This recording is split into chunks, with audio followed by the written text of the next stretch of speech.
Aleluia. Deus seja louvado nesta manhã.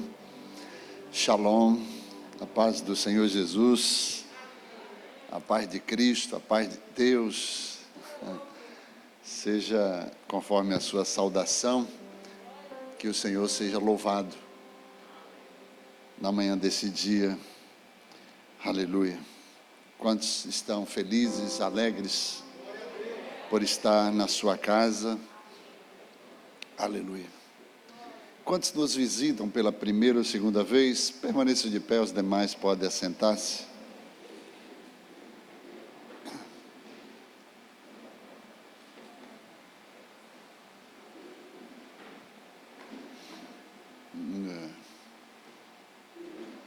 Deveria ter visitantes, mas nem tudo dá graças. Aleluia. Quando não tem visitante, é sinal de que você não está convidando, você não está cumprindo o papel como igreja aqui na terra, de estar abrindo o céu, abrindo a terra para a intervenção divina. Amém? Quando você faz o que o céu quer, você está sendo um porta-voz, você está sendo alguém que está preparando o caminho para o Rei da Glória ser exaltado. Queridos, vamos abrir as Sagradas Escrituras no segundo livro de Reis, capítulo 5.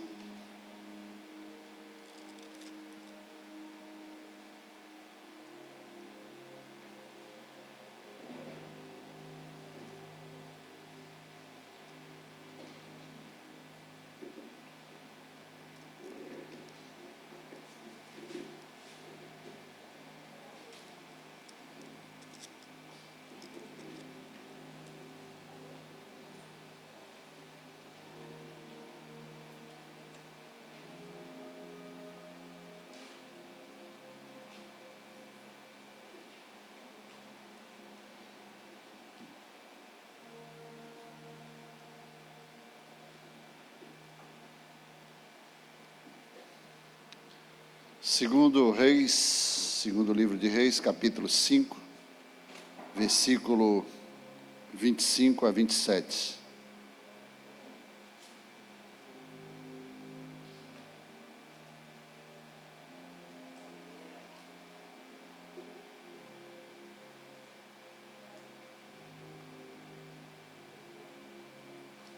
Diz assim: então ele entrou e se apresentou a seu senhor, e disse-lhe Eliseu: de onde vens, Geazi? E respondeu: teu servo não foi a lugar algum. Porém ele lhe disse: porventura não foi contigo o meu coração quando aquele homem voltou do seu carro para te encontrar?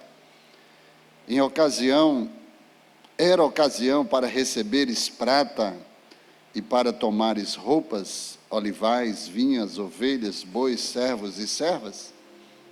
Portanto, a lepra de Naamã se apegará a ti e à tua descendência para sempre. Então saiu da sua presença leproso, branco como a neve. Obrigado, Pai, por esta manhã, por mais esta oportunidade. Que a tua palavra encontre guarida, um terreno fértil, para nela prosperar. Porque jamais voltará vazia, antes cumprirá o propósito pela qual estará sendo enviada. Para o louvor da tua glória oramos e já te agradecemos no nome de Jesus. Amém. Podeis tomar assento. Queria que você prestasse bastante atenção, porque cada momento que você desvia a tua atenção em não receber o que Deus há de falar, você pode perder uma chave para uma grande porta que Deus quer abrir na tua vida. Nós conhecemos a história de Naamã, o homem que foi figurado no portal dos heróis da história, o homem que foi levantado por Deus e que o próprio Deus quis honrar, o próprio Deus quis levantar. Eu queria falar nesta manhã, queridos, sobre algo que vai impactar tremendamente a tua vida.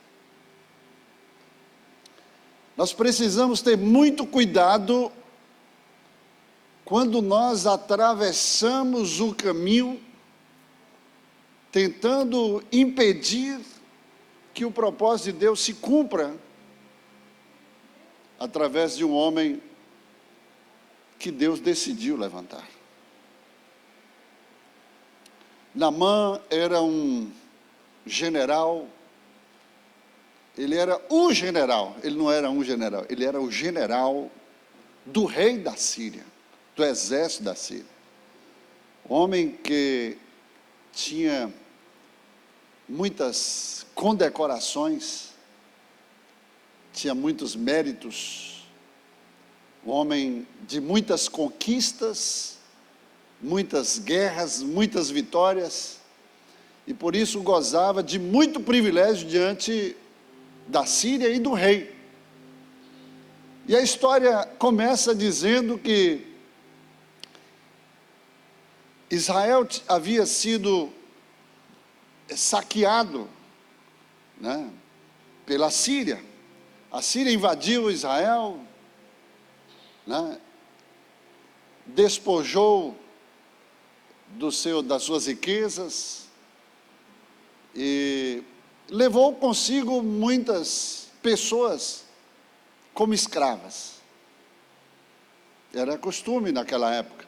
E levou consigo para a sua casa uma serva, uma menina, que a Bíblia não fala a história dela, não fala o histórico familiar, não fala os pais, a mãe, né, o pai, os irmãos, simplesmente fala que uma serva, uma menina que não tinha nome, e que entra na história somente por causa de uma postura, de uma posição.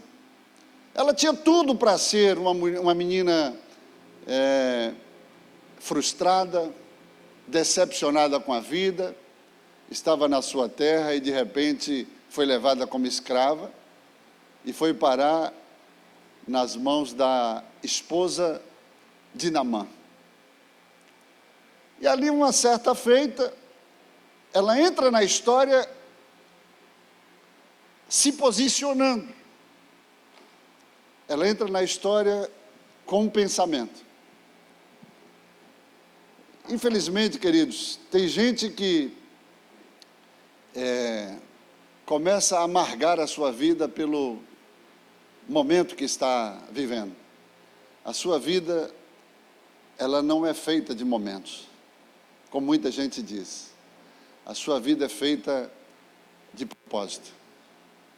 Eu vou repetir, a sua vida não é feita de momentos. Momentos são transitórios, são passageiros.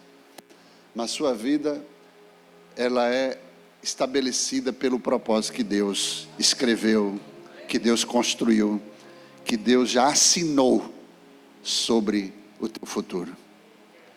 Isaías diz que o nosso Deus é o único Deus que já anuncia o fim no começo, que já te dá a razão para você se alegrar durante toda a sua trajetória, para que você não venha frustrar os planos de Deus durante o processo. Porque tem gente que desiste com o processo.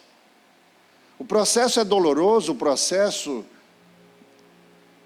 não nos traz muitas vezes prazer, né? Mas quando você entende que não existe propósito sem processo, o propósito é divino e o processo é humano, e você, para alcançar aquilo que Deus tem para você, você tem que ser provado humanamente. Você tem que passar pelo processo. O processo, ele muitas vezes nos traz desânimo, nos traz falta de esperança.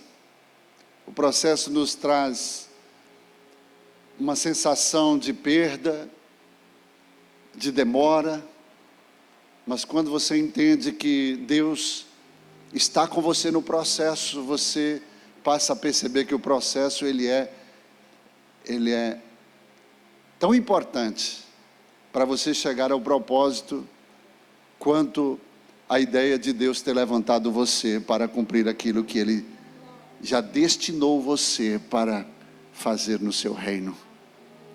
E você é muito importante quando Deus, Ele levanta alguém, né, e você reconhece que você é esse alguém.